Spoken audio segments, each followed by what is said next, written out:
The Xiaomi 17 series has crossed 1 million sales in record time. The Xiaomi 17 lineup was unveiled in China late last month and has already crossed an important sales milestone according to the company. Xiaomi president Liu Weiving shared the sales milestone on Weibo.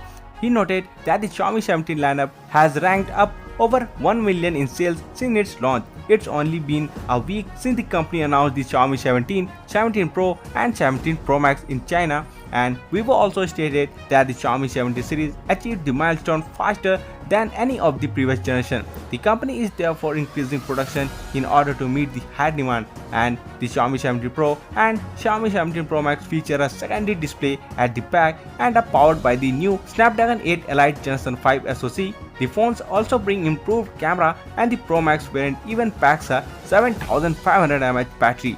The Xiaomi 17 is also equipped with a Snapdragon 8 Elite Gen 5 SoC, and it packs a 7000 mAh Si or C battery and offers a triple rear camera setup. So that's for today in this video. Thank you for watching, and for more videos like this, please subscribe to the channel and press the bell icon.